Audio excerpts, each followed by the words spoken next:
Good evening, ladies and gentlemen, and welcome to another edition of The I.M.A.G.E Show on 89.3 KJMC, the heart and soul of the city of Des Moines, Iowa. And we've got another round of special edition on this evening's show. I have two great guests. My first guest that is actually going to be on with us is Mr. Phillip Holmes, and most of you know Mr. Holmes. He's been on the show. He runs Wingstop across Iowa. He is the man when it comes to the plan, and he's got your wings. Phil, it's a pleasure to have you on the I.M.A.G.E TV podcast and 89.3 KJMC Special Edition. No, it is my pleasure just to hang out with you, sir. I tell you, Phil, I want to first of all commend you for the work that you've been doing in our Des Moines community.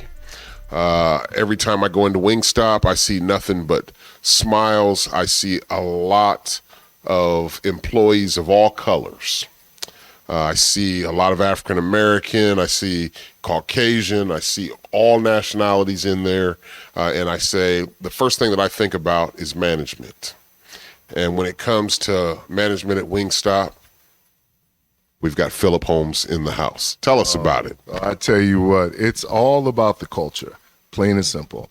In this day and age, when it's tough to find employees who really want to work and stay committed, you've got to be able to provide a culture where it's more each one teach one, and they want to be committed and complimented for the job that they do. So we teach them what we call the 3 C's. First, we teach the competence, because you got to know your job. Right? Because if you're competent, that's going to make you more confident. Now, if you're confident in your competency, your knowledge, guess what that does in turn? Makes you more comfortable. So no matter what, if I walk in the door, none of my people are freezing up because the big man's in the house, right? Matter of fact, they're looking forward to me coming so they can show off. And at the end of the day, when I walk around that corner, they're saying, oh, boss, look, I'm shaking these fries, but watch this. Behind the back, catch. You ain't know I could do that, what did you, boss? Right? That's right. There you go. And I'll tell you, you are a manager and a boss and a director of character.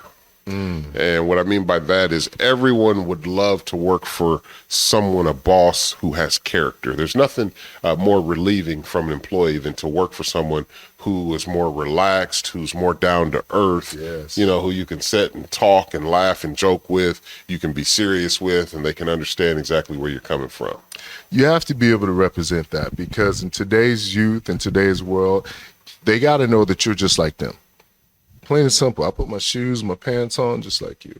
Now, of course, I done been through a lot more to get to where I'm at, but it's not like I'm not going to take the time to teach. If you want to know, then I'm going to tell you. But once you step over that threshold and you accept that responsibility to become part of my inner circle, now you have to be prepared to be held accountable. That's when we take it to the next level, because it's all about professional maturity. I'm going to teach you how to be a professional in a mature manner, but still have your own swag and your ethnicity about yourself at the same time. Ladies and gentlemen, you're tuned in to 89.3 KJMC, the heart and soul of the city, Des Moines, Iowa. For those of you joining us by YouTube, we want to encourage you to continue to keep subscribing. Go to I.M.A.G.E TV podcast, and you'll find us there, live, in the mix, all episodes, all flavors. The I.M.A.G.E Show. We've got a special guest that's going to be with us right after the break, and his name is Jerome Daring Bay. Now, Mr. Jerome Darren Bay served 27 consecutive years in federal prison. He was sentenced to a 30-year prison sentence, 30 years in federal prison, and he was just released. And he is going to come on after the break to tell us all about it. So, and that's pretty interesting, isn't it, by the way? Hey, look, I'm like this, really. I mean, you think about it. The first thing that somebody's going to say or think of is, well, what did he do to deserve to get 30 years in prison? Or, people start getting all these judgmental thoughts, that go through their head when you hear about what a person was sentenced to, what he got out on, and, how much time he actually served. But I'm going to tell you, anytime you've committed a nonviolent offense and you've served 25, 26, 27, however long consecutive years in prison, I mean, that just amazes me. You come out with your head up, right? My son did 10 years. And one of the grateful things about that was my wife was so supportive while he was there. And it was every Sunday. Drive down to Fort Dodge and before he got out to Newton. But the perspective of the support that you have when you do that, and you still maintain a level of, sanity about yourself. Yeah, and the interesting thing about Mr. Jerome Daring Bay is the fact that he reached out to me. Normally I like to go looking for these kind of people, and I like to talk to them. And this man actually reached out to me. He knew my family members. He knew my dad. He called my dad by his first and last name. He knew my uncles. I mean, he knew everybody, and it just kind of touched me because my dad passed away about 5 years ago, and the first thing that came to my mind was, I got to get this guy on the air. This message has to be put out there. He did 20, he did 25, he did 27, anywhere from 25, 27 years, something like that, straight. Right. And he got out. He's working a job. I mean, he's not feeling sorry for himself. He's moving along and getting his life together. And there's a lot of people that get. Well, first of all, to get a 30-year federal sentence, a judge normally gives you either that or a life sentence. Right. He'll give you the 30-year sentence in replace of the life sentence just to feel like he's giving you a break because he didn't want to give you that life sentence. Right. When technically the guidelines would have probably rendered a life sentence.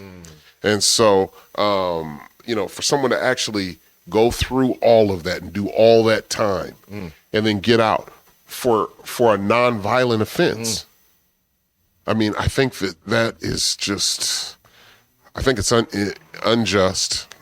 And, he's going to tell you when he comes on more about it, but he'll be right on the show on air in just about another 10 minutes. So that's a blessing. Yeah, for those of you out there right now, if you're tuned in, you're riding around in your car right now, you're listening to the radio show, I want to encourage you, don't change that dial. Stay locked and loaded into 89.3 KJMC, the heart and soul of the city. We've got Phillip Holmes in the house. And Phillip is also the brother of Wilkie House. There you go. Wilkie House is an entrepreneur, entertainer, and we'd like to eventually get him on the show and talk with him and see what old Will's been up to. I haven't talked to him in a while. Yeah, we're going to both get on with you sooner or later together. He's a gas. Yeah, he's something else. Okay. Ladies and gentlemen, we're going to go to a break. We'll be back right after these messages.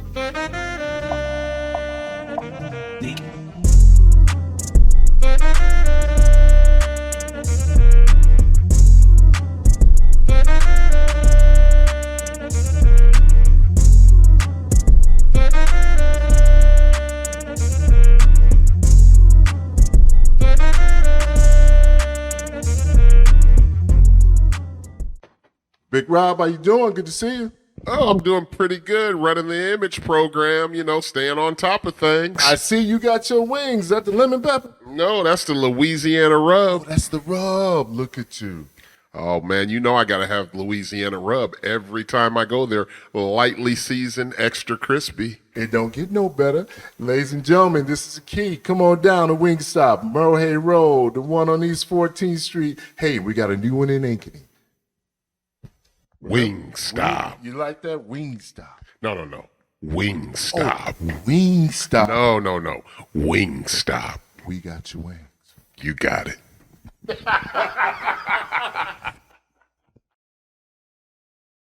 And we're back, ladies and gentlemen, on the Image Show, 89.3 KJMC, Heart and Soul of the City, Image TV podcast.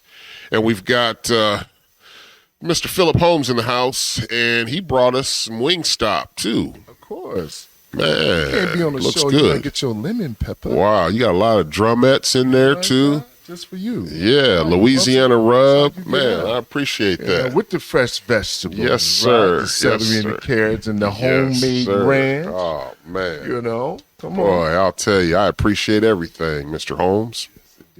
And another thing, Mr. Holmes, you used to play basketball for Drake. Yes. And you played football for him as well, correct? Yeah, back in my younger days, right? Yes, I remember that.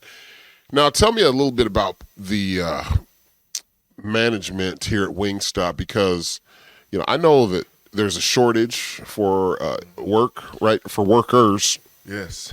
Right now, employees are at an all-time demand right now, and so you've been able to, you know, succeed and expand and be successful through this whole drought. And tell us your secret. Oh, I mean, really, what can I say? But if you treat your people right, they're going to take care of you. And the culture has to be embedded in the organization for that to happen, because right about now, there are a lot of people who just don't want to work. But the key is the fact that they don't want to work, but you got to make them want to work for you. And they got to feel comfortable working for you. And they got to feel appreciated working for you. So I take all the years of experience that I have and I give it to my people and my organization so I can train and enhance them so that they can grow and show others. And it's, once again, it's all about each one teach one. If you can't teach another what you know, then what you're doing. If I can't teach others what I know, then really what am I doing? Yeah, I agree.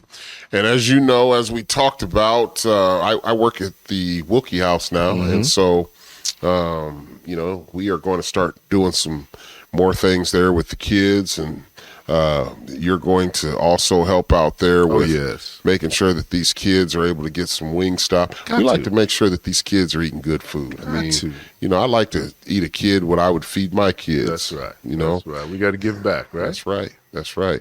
And we got to do it the right way with class. Always. That's the only way to do it. By giving back to the community is a necessary grassroots marketing technique that is definite for anyone in my position.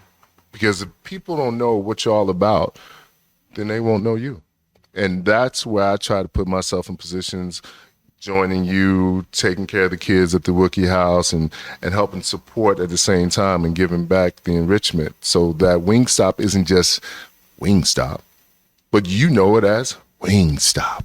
We got your wings. There you go. And you guys did that commercial off the cuff, too. Off the rip, I tell That's what I you. love. That's the best part about it, is being genuine with it, because you want people to drive down the street and hear two regular guys just chopping it up and not scripting, because we really believe in what we do. Amen. And, you know, the Image Show is actually ran.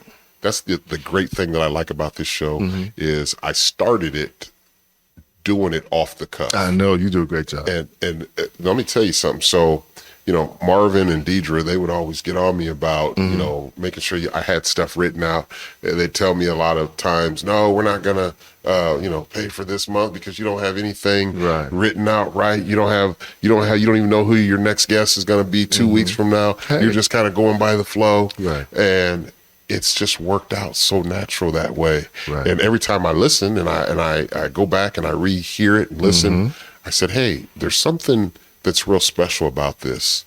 It just comes out right. Yes. And so that's how we're here today. That's how. Hey, well, you were driving. Remember, I see you driving by. I'm driving. Hey, Phil. Hey, you going? You get some wings? Okay. Hey, we got to get together again. That's right.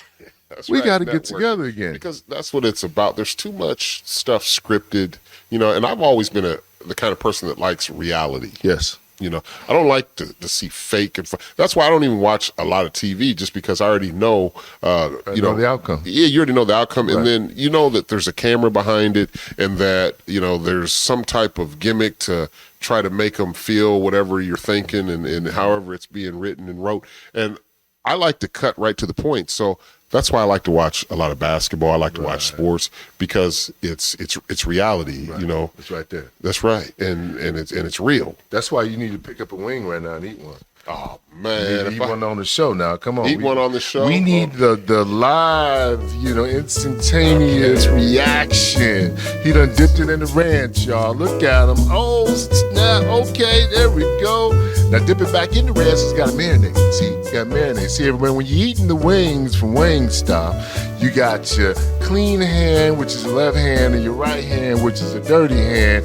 And when you take the first bite, you got to dip it back in the secret sauce and let it marinate. Now here's the best part. Now you got to lick your fingers. So you got to lick that. This where the flavor come from. This is where the flavor come from. I can't do all that. But that's where the flavor come from.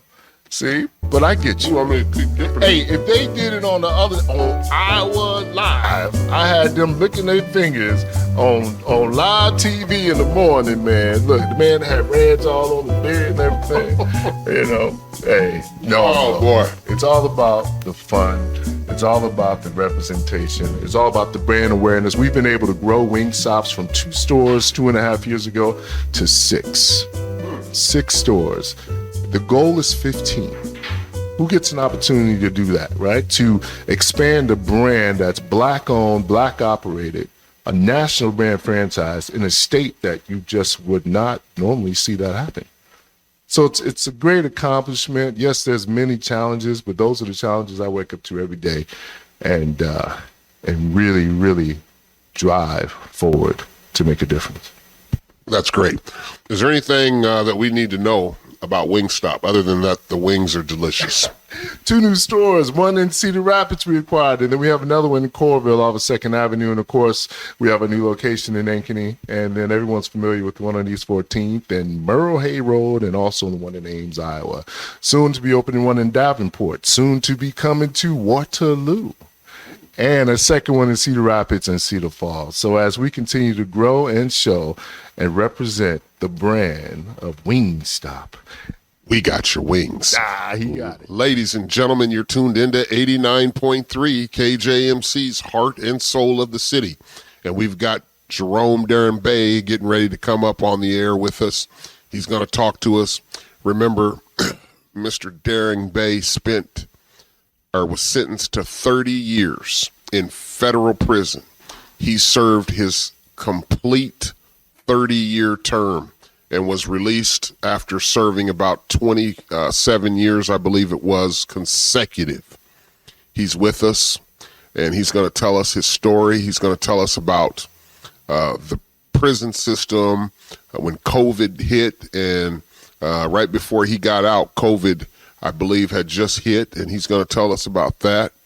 And we want to also thank Mr. Phillip Holmes for coming in and bringing us these wings, and them being a good role model, a good support person in the community, a director of Wingstop who is out there hiring people who need jobs, hiring minority people.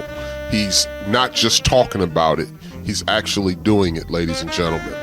So if you're looking for a job, I would encourage you to get down there to Wingstop, talk to Phil. These 2 locations here in Des Moines, Iowa area. Hey, East 14th. Come on down, everybody. All right. We're going to go to a quick break. When we come back, we've got Mr. Jerome Daring Bay. Stay locked and loaded in 89.3. We'll be back.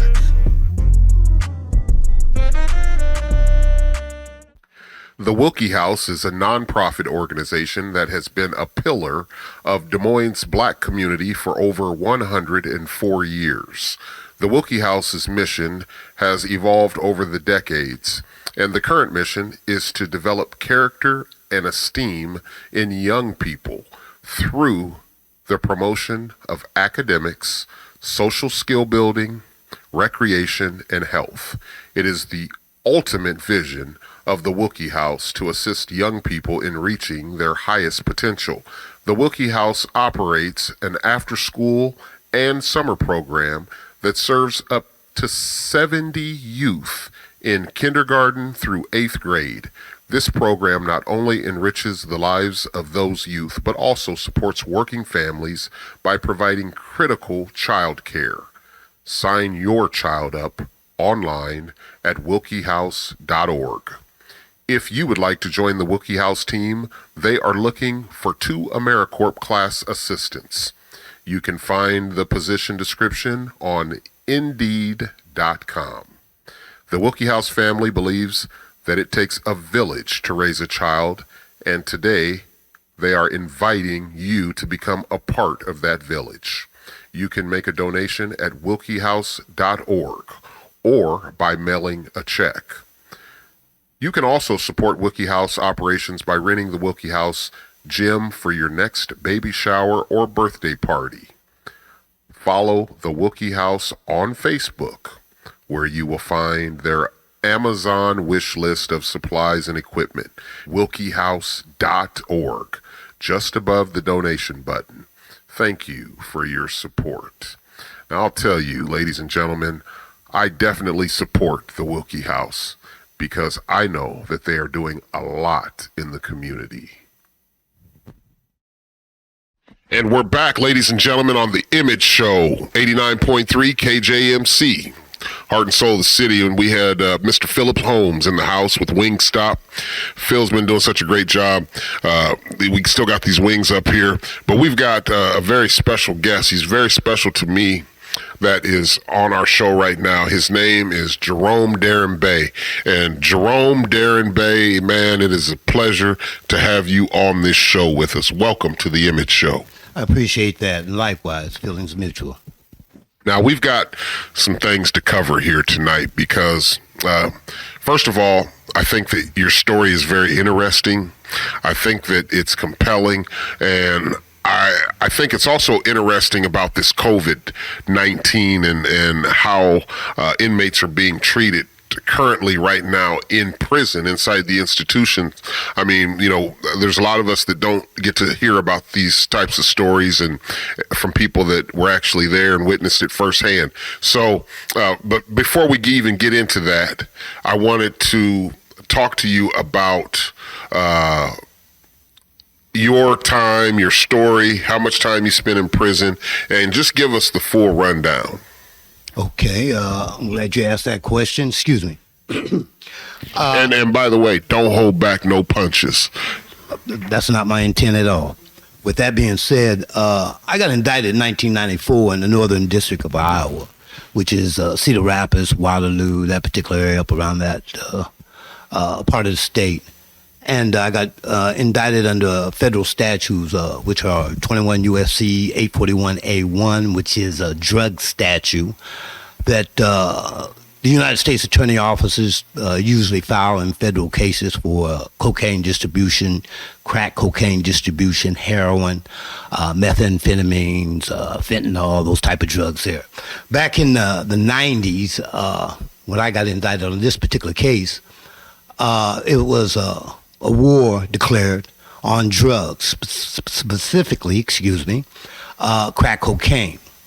At that time, I was ignorant as to what crack cocaine was, because I never dealt with crack cocaine.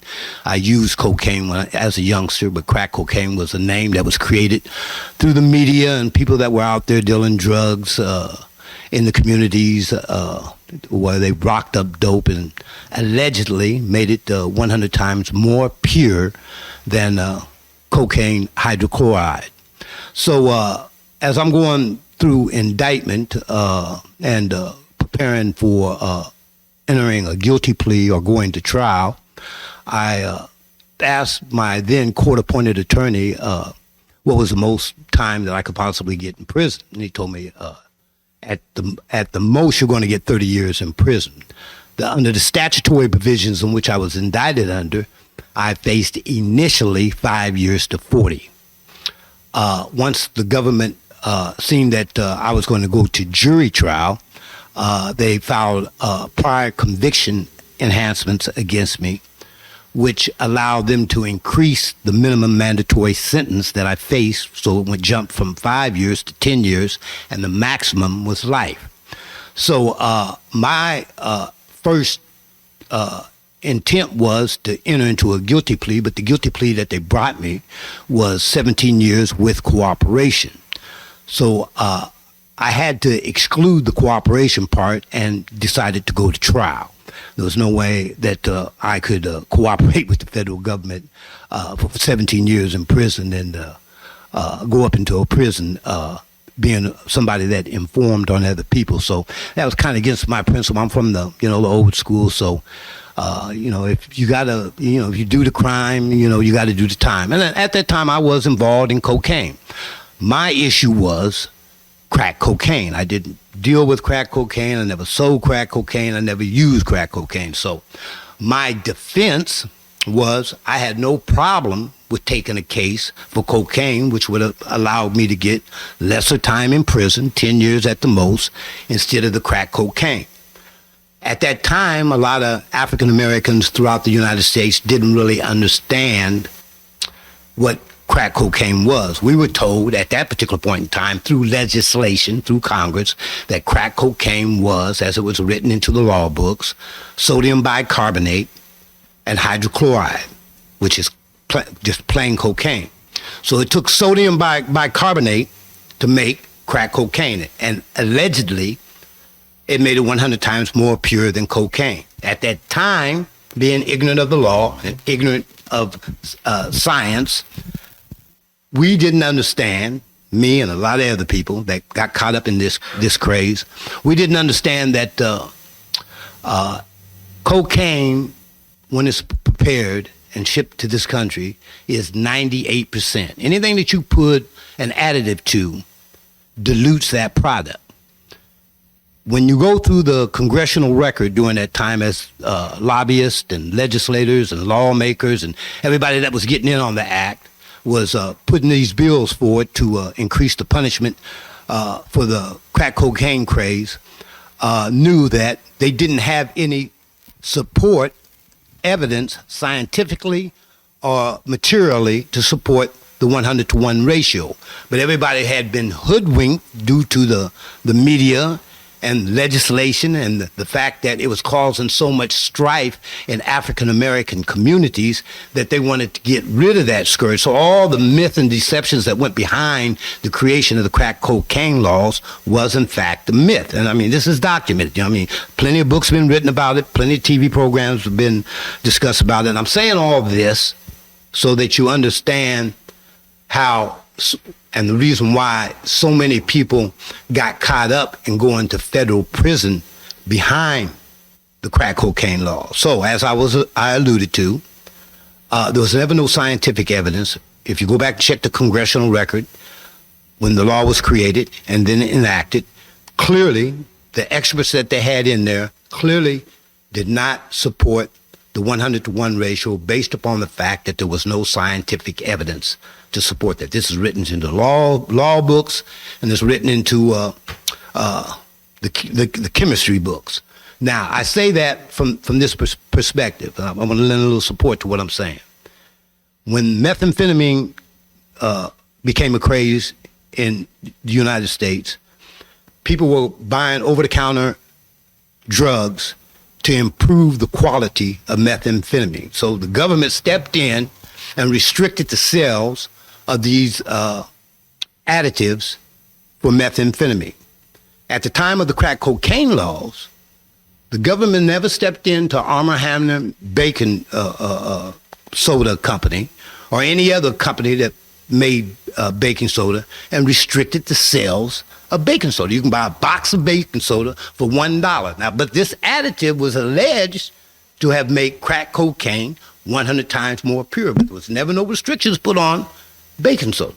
So I always asked myself the question, why weren't the attorneys and Congress members restricting the sales of baking soda if it was causing so much strife with the communities due to the crack cocaine? Because you had to have baking soda in order to make crack. You couldn't just make crack by plain cocaine back then. Now things have changed. And those changes have created a lot of conflict within our communities as far as the 100-to-1 ratio being reduced to 50-to-1, now down to 18-to-1. Now, the last... Now, are you saying that because, like, how they outlawed aspirin and Tylenol and all that stuff that you buy, Sudafed and stuff that, you know, like, yeah, I couldn't think of the name. You can't go to the store. You can't go to the store nowadays and buy only so much of that stuff. Sudafed, right? Because it's used to make methamphetamine. That's right. It makes it more powerful. Right. So I guess what you're saying is, how come they didn't do that with baking soda? That's basically what I'm saying. You got it. You hit the nail on the head. My question was, when I presented evidence during the course of the trial, the government had their chemists step in and testify to the fact that the cocaine that I allegedly was involved in had sodium bicarbonate in it. So when you go to the law books and you read the law books, which you're indicted under federal statute, it clearly says what a controlled substance is.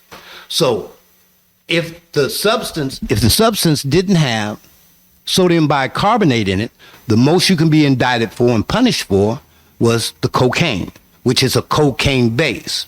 So as I was doing through the course of my trial, and I had the chemists put on the stand and they testified to this particular fact, I showed that the government never proved that the substance that I was allegedly involved in was crack cocaine. Oh, I see what you're saying. So basically, you had cocaine, and you were charged with crack cocaine. You were charged with crack cocaine, right, and you only had powdered cocaine. Exactly.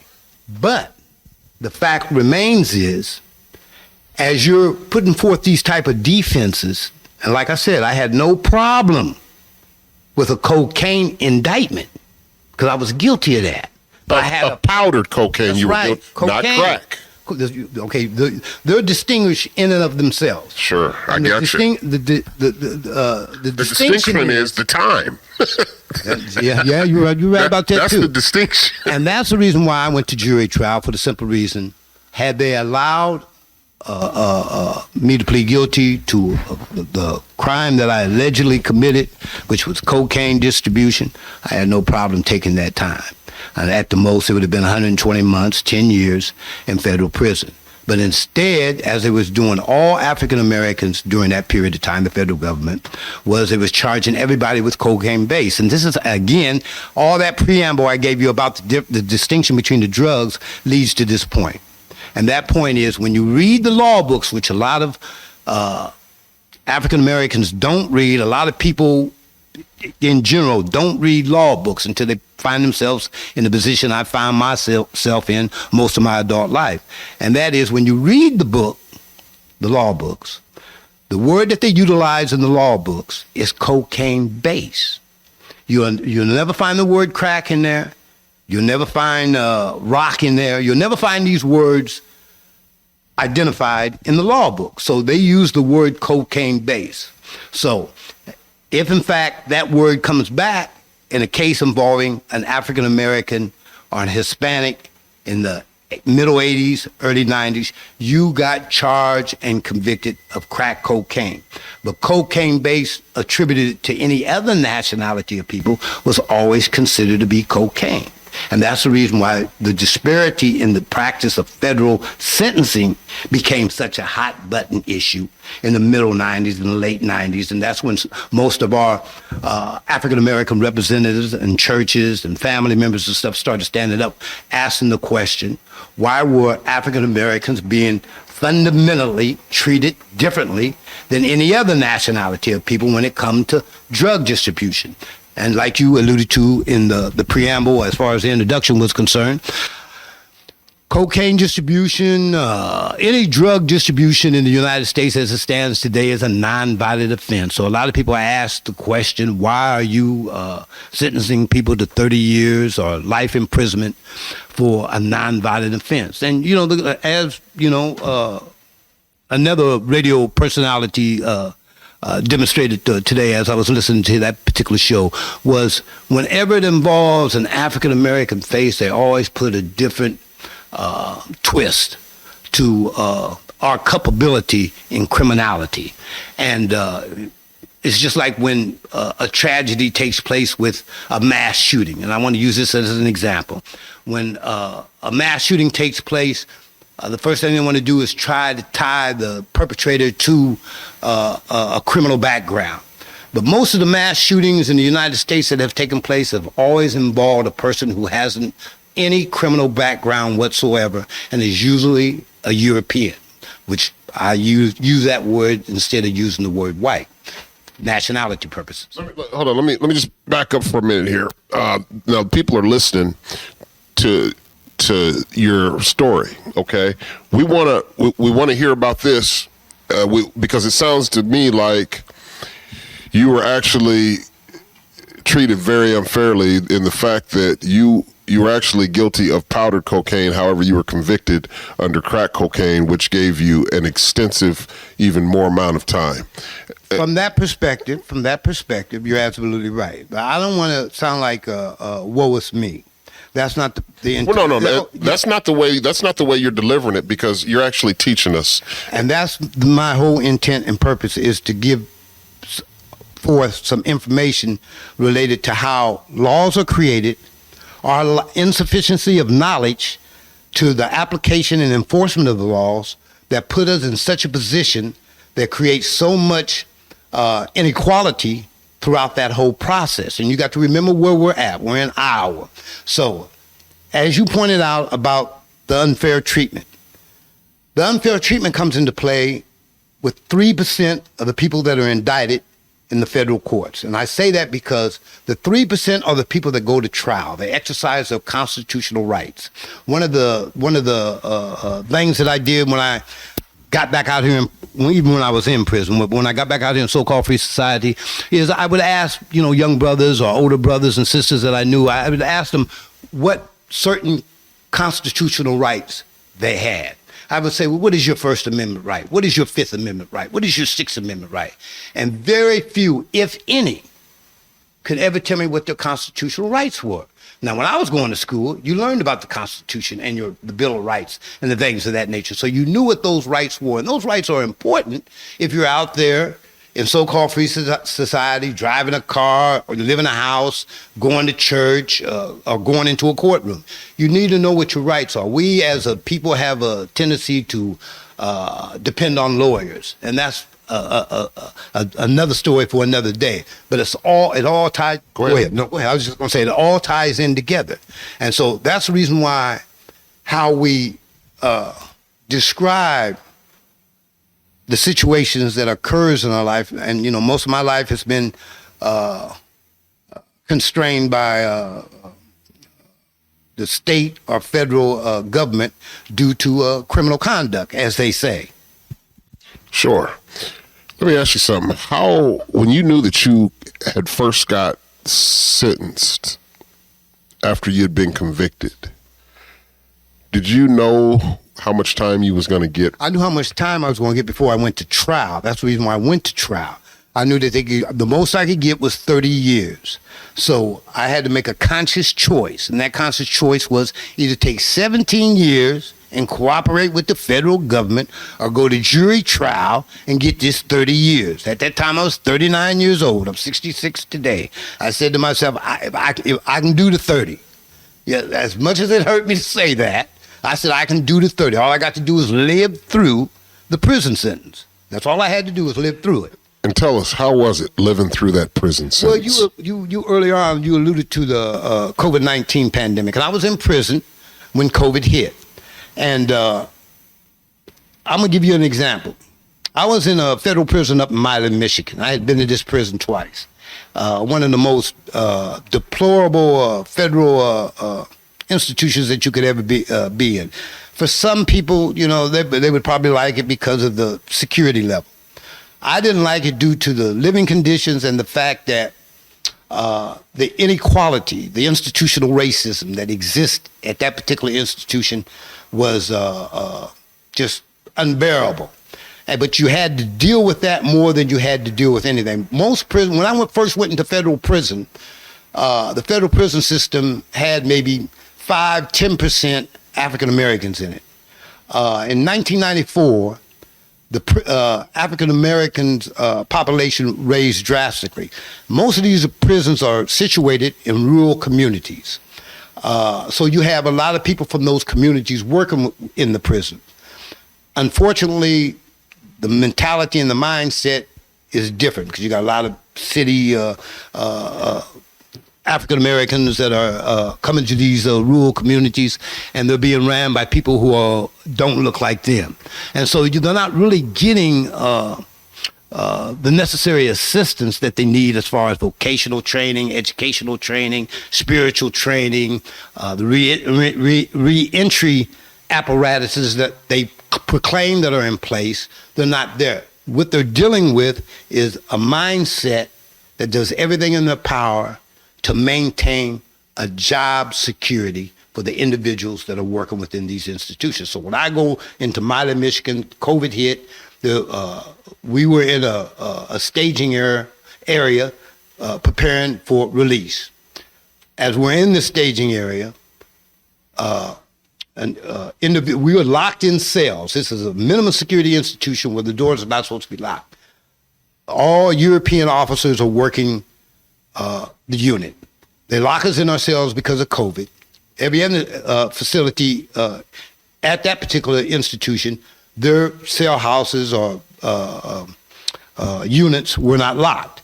The one that we were in were locked, and they were locked due to the guards wanting to lock the cells because they feared the spread of COVID-19. But what the example is I'm trying to make, you had young African-American men in there that had health issues, and they were locking them behind these doors. There was no air condition. The nursing staff was overwhelmed, and people were in there falling out. One individual from Waterloo, Iowa, who had an asthma problem, had a lot of time, fell out, and it got documented, and he was able to get his case into court, and he got released from prison due to the treatment that he suffered, due to the lack and adequate availability of medical training by the staff that worked there that were dealing with the COVID-19 issue at that particular point in time. So you're talking about, even today, I get letters from a lot of people throughout the United States that are still in prison, and they put forth reports. It's on all the sites that deal with prison conditions, and people are still dying in prison. People are still suffering the ill effects of COVID-19 as far as the lack of adequate treatment. There's no... The lack of adequate treatment. Yes, You're right. Right.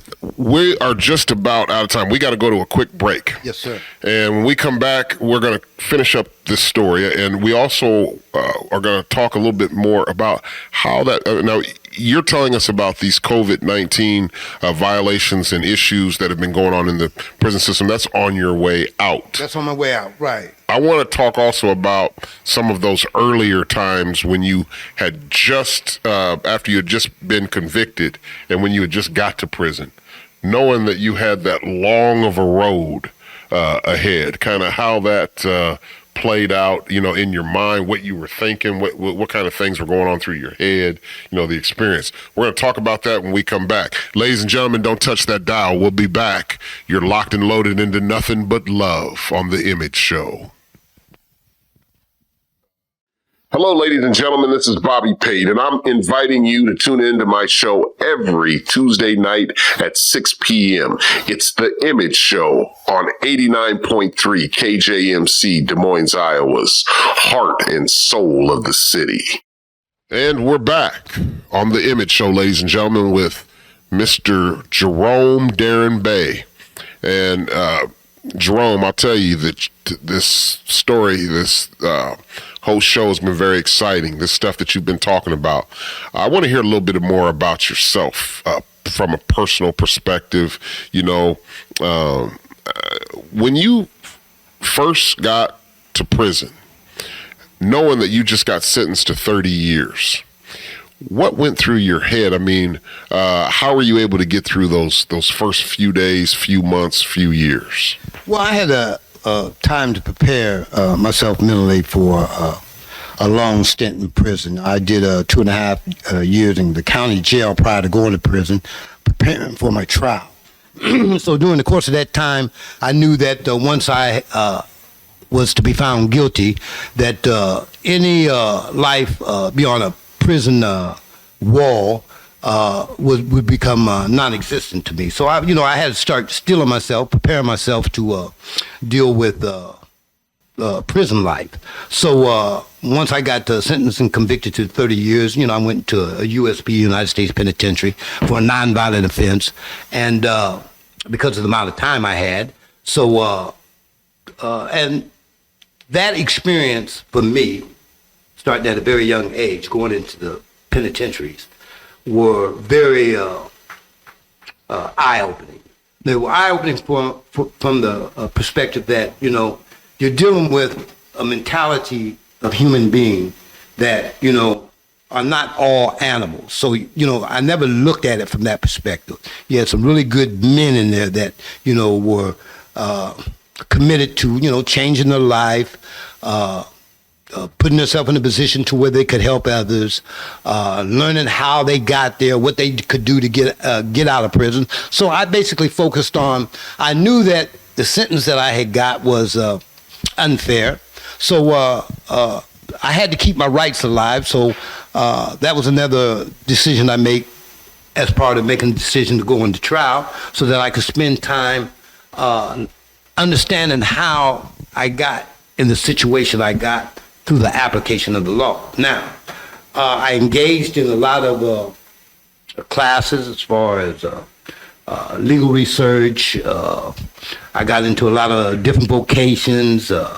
I tried not to be a burden to my family. So I cut off a lot of ties with family members. I cut off a lot of ties with family members so that I didn't want my family to feel like I was going to be a burden on them. I got myself into that situation, and it was on me to get myself out. So, I didn't really blame anybody for my situation.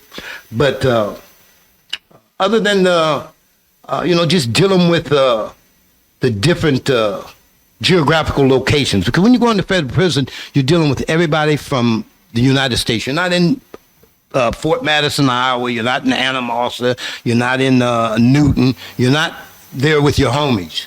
Being from Iowa, you got very few homies in federal prison. I did time in probably about 20 federal prisons throughout the United States during this 25-year bit. I've been in Coleman, Florida, Fort Worth, Texas, El Reno, Oklahoma, Fort Dix, New Jersey, Pekin, Illinois, Greenville, Illinois, Marion, Illinois, Leavenworth, Kansas, Terre Haute, Indiana. You name it, I've been there basically to all. So, you meet people from all over the United States. You meet people from all different walks of life and from different countries. You got your Mexicans, your people from Siberia, the Middle East, Africa, Cuba, everywhere. So it's an experience. That's all I can say to that. I mean, it's not a fun and game. It has sometimes politicians who are trying to increase their budgets for security try to make it out to be, prison is prison. There's no ifs, and buts about it. It's a lonely, isolated place, especially when you're in an institution that's is titled United States Penitentiary. I mean, Jerome, I want you to just send a quick message out, because on our show, we talk a lot about incarceration in prison, and I always engage with a lot of young kids, and the message that I always want to make sure that they're very clear on is that prison is not the route to go to change. For those that are forced to go there, for those that, maybe it's too late, we want to encourage the change. However, for those that are not on their way to prison or have not been to prison, we also like to let them know that the consequence of prison is terrible. The atmosphere in prison is terrible. Terrible.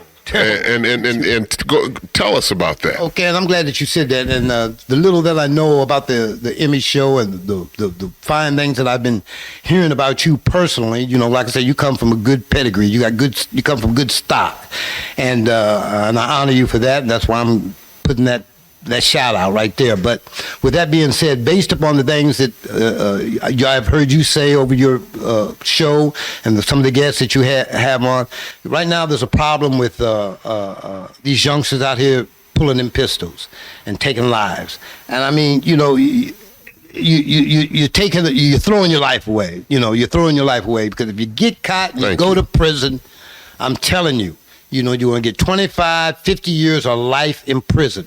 In our life is life, man. You're not getting out unless the law changes, the governor signs a pardon, or something else miraculous manifests itself, and you get free that way. But I know a lot of people right here in the state of Iowa that went in 20 years old, 19 years old, and they're 60 and 70 years old now. You know, and so, and I'm telling you, you youngsters out there, you know, doing the things that you're doing, and you know, if you out here selling that dope, and you know you're doing this, they're going to tell on you. The people that you don't think going to tell on you, they're going to tell on you. They have no choice. What I was trying to allude to earlier is the federal government has a 97% conviction rate. That means only 3% of the pop out of 100 is not being convicted. The 97 are being convicted by their own mouth. In other words, when you go into that courtroom, they offer you 20, 30, or a life sentence, you're going to take that plea and you're going to cooperate. And when you do that and you go into them federal prisons, you go into the United States penitentiaries, whether you're a gang member or not, you might be a gang member out here, but when you get in them prisons, somebody else is running them gangs. Believe that. And you're gonna be called on everything that your background requires for you to be called upon. So my appeal, just like the brother Mr. Pate appeal is, you know, I can't tell you what to do. You young men, you know, I made mistakes in my life. I just appeal to you to be conscious. If you don't know your rights, you shouldn't be out there doing the things that you're doing, because it's going to come back to haunt you. You can't put your faith in attorneys. I mean, you know, very few people have the money to even pay a retainer for a federal attorney when they go to federal court, and you're going to federal court, and your boy's going to be up there on the stand trying to get less time than you, and they're going to tell you, and they're going to send you to prison. If you got 2 or 3 prior convictions for drug distribution, you're going to get an automatic life sentence in prison. And there's not that much telling in the world. You're not going to get out. And if you want to die in prison, you think prison is like that? I'm telling you what God loves.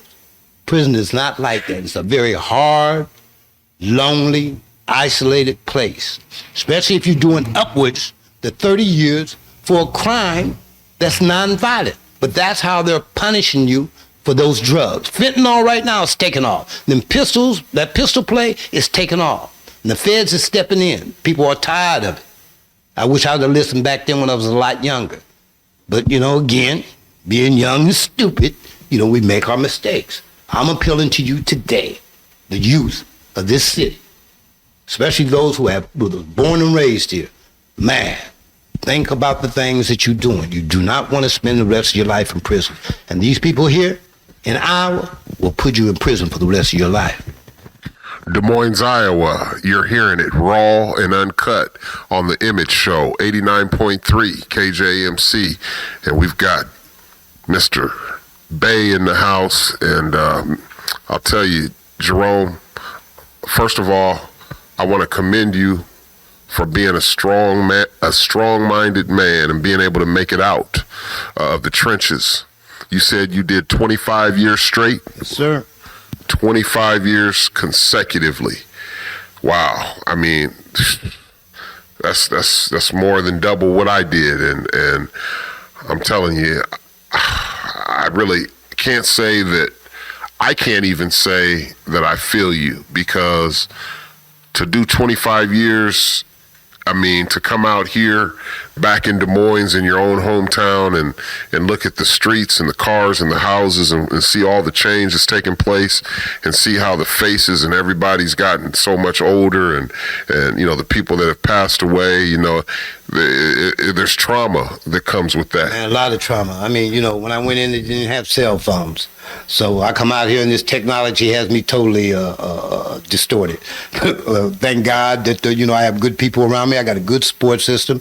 I want to give a shout out to all those brothers that were in the tune with me, that did big bits. There's some right here in our community that I grew up with. A lot of people know who they are. And, they did big bits themselves. They come out here, some are suffering through medical issues right now, but they stood up, they took their weight. And, that's real talk. Them are real men. And I honor them, because they paved the way. A lot of good changes that took place in prison was done because of the type of individuals that, I rotated with when I was a youngster and had to go through the same things that I went through. This story ain't exclusive to just me. There's a lot of individuals in this community that's got 25 years in prison. I mean, good men that stood up, took their weight. And, even though, the Image Show and the brothers that are associated with the reentry and reform and rehabilitation, the good brothers that are, doing the work, you guys that have been out here for the last 25 years, hearing me talk, I'm not glorifying prison. I'm not glorifying the 25 years, that I was gone. I had a granddaughter that was born, I didn't get to see her until she was in 12th grade, so never seen her as a child, never got the chance to watch her grow up, my sons, neglected them, and that's a terrible burden for a real man to have to carry. You got children, you got grandchildren out here, and don't nobody want to, have to look at themselves and say, well, man, I wasn't, a good father. I wasn't a responsible father. My father was good to his family. He raised 9, so, I come from good stock, and, it hurts me to my feelings when I think about that because, my father was a good man, and for me to get sidetracked, to get caught up in the illusions that I got caught up in life at a very young age, that's kind of heartbreaking to me. It's heartbreaking to my mother, who thank God is still alive. My brothers and my sisters, my nieces and my nephews. So, I owe them a debt of gratitude for allowing me to be, their brother, their uncle, and their father.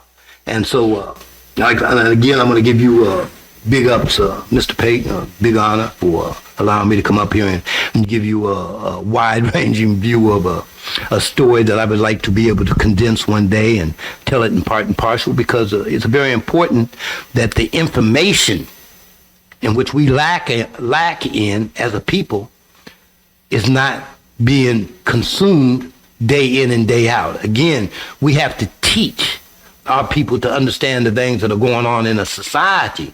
And there's rules in the society, but you have to understand those rules. You can't make them up as they go, because there's a different set of rules being played through the criminal justice system. And if you want to be out there doing what you're doing, you better understand the rules of that game. Man, I wish we had more time, because I could listen to this all night. Unfortunately, we are out of time on the Image Show. I want to thank all of you guys that have been joining us by YouTube. Those of you who are joining us on 89.3 right now, whether you're in your house or you're just tuned in somewhere electronically, you're streaming, or you're cruising down the street, we want to say thank you for your time. Thank you for your support. Jerome, thank you for your support and your time, my brother. Thank you for having me. Always remember that you can give me a call if there's ever anything I can do to help you. Stay in touch, and we're going to continue to fight through these times and gain victory. Just keep doing the work that you're doing, brother, and I'm sure that we will. I appreciate you. All right. Ladies and gentlemen, thank you all for tuning in for another special edition on 89.3 KJMC, the heart and soul of the city. And we want to tell you to have a blessed rest of the night.